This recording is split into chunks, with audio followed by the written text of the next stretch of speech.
Good morning. आज मैं आप लोग को बताऊंगी कि what is the in a organisation, मतलब संगठन क्या है।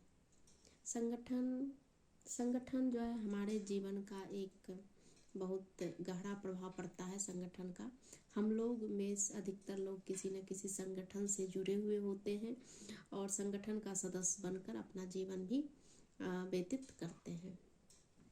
हमारा व्यवहार संगठन से प्रभावित होता है, उससे ही हम प्रभावित होते हैं। जैसे कि मान लीजिए कि यदि हम कॉलेज के संगठन से जुड़े हैं, कॉलेज, स्कूल, अस्पताल, सरकारी दफ्तर या फिर निजी उद्योग, ये सब जो है हमारी सरकारी क्षेत्र के उद्योग या फिर कार्यालय आदि का भी संगठन का कुछ बहुत बड़ा ये सब का भी उदाहरण होता है, जिनके सदस्य हम लोगों को में से अधिक लोग रहते हैं तथा उनसे भी प्रभावित होते हैं।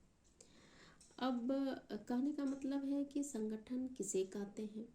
संगठन एक ऐसी स्वरमान परिभाषा तो अब तक जो है नहीं की गई है, लेकिन क्योंकि प्रत्येक परिभाषा कोई ना कोई अर्थ में दूसरे से थोड़ा भिन्न होता है, फिर भी संगठनात्मक मनोविज्ञान ने कुछ ऐसे ही सम्मान विशेषताओं या का वर्णन अवश्य किया है और उन्होंने उनका कहना है जिससे कि संगठन का मूल स्वरूप को समझा जा सके।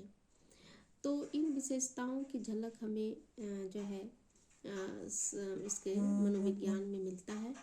अगर कुछ जैसे कि मान लीजिए सभी मनोवैज्ञानिकों ने अपने अपने ढंग से संगठन के बारे में बताया है और इस एस्किन ने उन्होंने उनके अनुसार उनका कहना है कि कई ऐसे लोगों के क्रियाओं के उस नियोजित समन्वय को संगठन कहा जाता है, जिसका उद्देश्य श्रम विभाजन या कार्य एवं सत्ता के जो है सत्ता या पदानुक्रम तथा उत्तरदायित्व द्वारा कुछ सम्मान, स्पष्ट उद्देश्य या लक्ष्य की प्राप्ति होती है।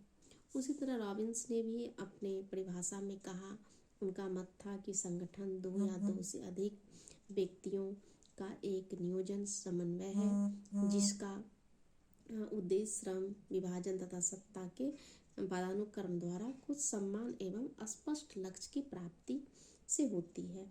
अब इन दो परिभाषाओं में काफ़ी समानता है, इनके बावजूद भी परिभाषाओं का माध्यम से संगठन का स्वरूप को कुछ विशेषता को स्पष्ट रूप से इसको विशेषता पर प्रकाश डाला गया है। कहने का मतलब कि संगठन का निर्माण व्यक्ति या समूहों से होता है। दूसरा है कि संगठन जो है सम्मान, लक्ष्य या उद्देश्य की प्राप्ति की ओर उसका उन्मुख होता है। तीसरा है कि संगठन श्रम विभाजन, सहयोग या विशिष्टीकरण द्वारा सम्मान, लक्ष्य की प्राप्त करता है।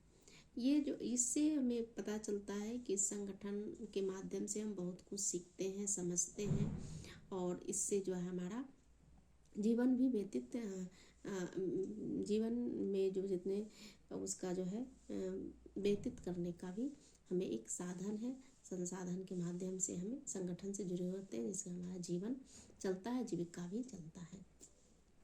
अब दूसरा बात है कि इसका संगठनात्मक मनोविज्ञान का स्वरूप जो है क्या क्या है और इस तरह से हम इसको किस रूप में हम देख सकते हैं। तो संगठनात्मक मनोविज्ञान की एक ऐसी नई शाखा है जिसके दृष्टिकोण जो है अंतर शास्त्रीय है, क्योंकि इसमें न केवल मनोविज्ञान बल्कि समाजशास्त्र, अर्थशास्त्र, राजनीतिक शास्त्र, गणित या फिर मानव शास्त्र आदि के सिद्धांतों को तत्व का भी उपयोग किया जाता है। संगठनात्मक मनोविज्ञान जो है इसकी मनोविज्ञान की एक ऐसी शाखा है जिसका कार्यक्षेत्र व्यक्तिगत कर्मचारी की अभिप्रेरणा, उसका उत्पादकता तथा मनोबल की समस्या के अध्ययन से लेके जो है बड़े बहुराष्ट्रीय नियमों की संगठित करने की समस्या तथा विभिन्न अंतर संगठनात्मक संघर्ष, जैसे कि मान लीजिए कि इसमें है व्यावसायिक संगठन या अस्पताल, कॉलेज, सरकारी गैर सरकारी दफ्तर के बीच को संघर्ष को दूर करने की समस्या का भी अध्ययन किया जा सकता है। तो संगठन का जो है संगठनात्मक मनोविज्ञान का कार्यक्षेत्र काफ़ी ही विस्तृत है। इसमें जो है अगर ये सब जितने सारे परिभाषा दिया गया, जैसे एस्किन ने भी मनोविज्ञान के स्वरूप को इन शब्दों में आंका है। 15 या 20 वर्षों में संगठनात्मक मनोविज्ञान के महत्वपूर्ण परिवर्तन हुए हैं, जिससे कि व्यक्ति कर्मचारी की प्रेरणा, उत्पादकता तथा मनोबल की समस्या को लेकर बड़े ही बहुराष्ट्रीय निगमों को संगठित करने का तथा अंतर संगठनात्मक संघर्ष जैसे व्यवसाय या सरकारी एजेंसियों के बीच संघर्ष को कम करने से संबंधित समस्याओं, शोध या फिर सिद्धांत में महत्वपूर्ण वर्धन का पता चलता है। इसका क्षेत्र जो है अंतरशास्त्रीय भी हो गया है। एस्किन के जो है उपयुक्त दृष्टिकोण पर यदि हम विचार करें तो पाएंगे कि संगठनात्मक मनोविज्ञान के स्वरूप को इसकी विशेषता की भूमिका भी प्रधान है। जैसे संगठनात्मक मनोविज्ञान जो है कि एक ऐसी शाखा है जिसका क्षेत्र का वर्धन इधर हाल के वर्षों में तेजी से हुआ है।